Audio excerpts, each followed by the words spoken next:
Senator Dante Marcoleta is recognized. Senator Panfilo Lacson revealed that almost all senators in the 19th Congress inserted at least 100 billion worth of items in the 2025 GAA. I just wish the presentation of the privileged speech of the gentleman was delivered while Senator Lacson was here. Does this mean that the Senate President never had budget insertions during all the time he served as senator? I guarantee you, I have never made any insertion in the budget. I rise today on a matter of personal and collective privilege. Last Sunday, September 28, Senator Panfilo Lacson revealed that almost all senators in the 19th Congress inserted at least 100 billion worth of items in the 2025 GAA, citing that he had gathered documents showing that those were individual insertions. He said that such insertions could threaten the economy. Sinabi pa po niya, Mr. President, sa budget deliberation, pwede kong tanungin ito bakit pinayagan ito. Ang pagbusisi, lalo sa plenary, gusto kong malaman ilan ang isiningit na insertion, ang nag-release at paano na-implement. Mr. President, when former DPWH Undersecretary Cabral, as disclosed by Senator Lacson, offered insertions in the 2026 budget to the Senate President, Senator Soto boldly refused, invoking transparency and good governance. At that time, he appeared to draw a moral line that insertions were wrong. Does this mean that the Senate President never had budget insertions during all the time he served as Senator of the Republic and as Senate President for almost 5 years? Yet when it was revealed that 100 billion worth of insertions actually found their way into the 2025 budget through the Senate itself, the Senate President shifted tone and justified them as part of the regular budget process. At the start of the plenary session last Monday, he even said, and I quote, "Amendments, insertions, or whatever you want to call it, whether individual or institutional, are part of the regular budget process. These seemingly inconsistent positions have once again stirred confusion not only within this chamber, but more importantly, among our people." Just yesterday, Mr. President, Senator Lacson clarified that he did not mean to put anyone on the spot, but expressed that this is a chance for both houses to heed to the public outrage against corruption. Yet the fact remains, his prior statements have already cast doubts and shadows, not just to the individuals he alluded to, but also to the integrity of this institution. His disclosure last Sunday ended up banners of newspapers Monday morning, to the consternation of his colleagues. While a caucus was called in the afternoon of the same day to explain that it was not meant to put anyone on the spot, but to heed the public outrage, it's too late in the day, Mr. President. Mr. President, the confusion is further compounded. For years, Senator Lacson made it his moral crusade to denounce budget manipulations as the breeding ground of corruption, particularly infrastructure projects like flood control. He called them humongous budget insertions that fueled waste and abuse.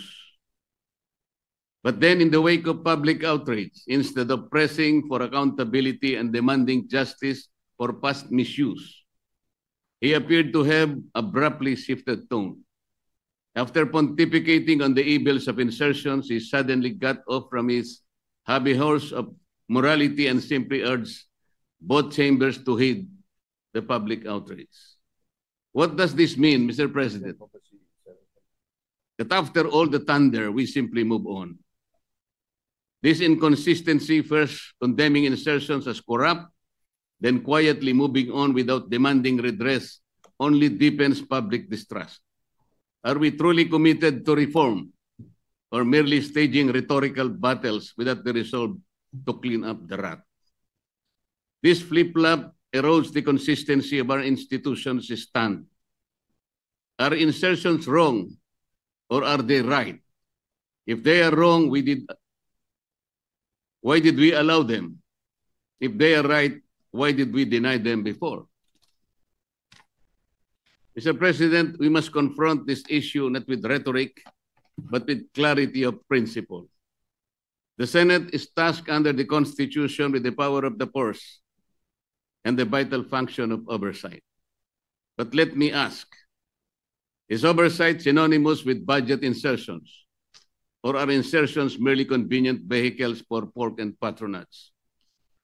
Without a clear framework, we risk reducing this chamber to nothing more than a rubber stamp of the powers that be, thereby undermining the checks and balances carefully designed by the framers of our Constitution. The so-called flood control scandal illustrates the urgency of this clarification, Mr. President. For years, billions of pesos were poured into flood control projects. Yet today, every typhoon, every monsoon rain still brings massive flooding to our communities. Where did the money go?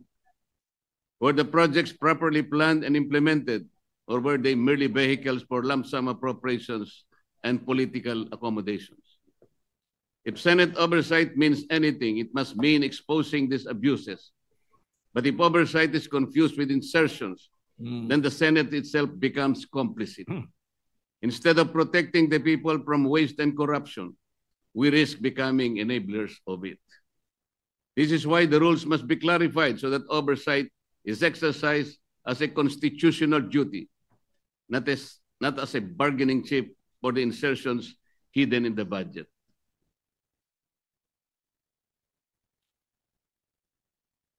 Mr. President, our people demand clarity. They demand consistency. Most of all, they demand accountability. The budget is not the private purse of politicians. It is the lifeblood of the nation. The flood control scandal is proof that unless we strengthen our oversight function, billions will continue to be wasted, and the Filipino people will continue to miserably suffer.